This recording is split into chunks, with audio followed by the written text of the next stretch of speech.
giving our kids free access to social media and phones at young ages. They are not ready for it. Their minds cannot cope with the dopamine.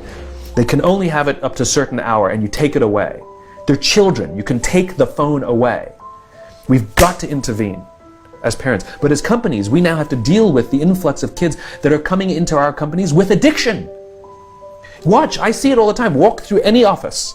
You'll see the older employees have their phones on the sides of their computers as they're working. You'll see the youngest employees have their phones face up in front of their keyboards between their arms as they're working. And this is how they work.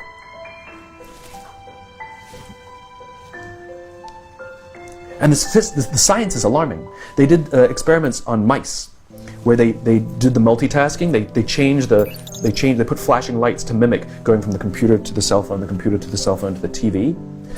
The mice that were exposed to the changing lights, it took them 3 times longer to solve a maze than the mice that weren't, and the damage was permanent. There is a subconscious reaction to these devices when we use them, okay?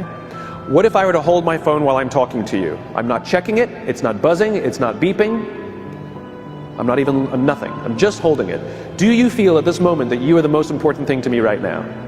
No, you do not. Because there is a subconscious reaction we have to the device. When it is out, it makes the people around us feel that they are less important.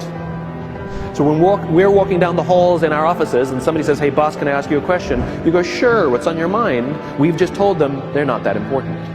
Or we can go, sure, what's on your mind? And if you don't have a pocket, find a shelf, put it on the shelf, come back and say, sure, what's on your mind? When we show up to a meeting, or a lunch, or a dinner, with our colleagues, our clients, or our friends, or our families, and we put the phone on the table, we have announced to everyone in the room that they are not that important to us. And by the way, putting the phone upside down is not more polite. My favorite one is when the meeting or at a lunch with someone, that the phone will ring and the caller ID will pop up and they will go, I'm not going to get it. Oh, so magnanimous.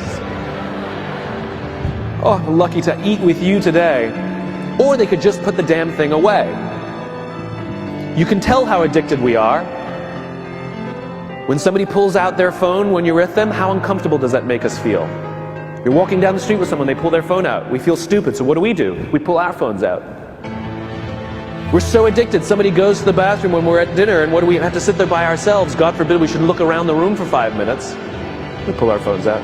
Meetings, awful. What do we do when a meeting happens, right? Everybody's sitting waiting for the meeting to start. Bob's running a few minutes late.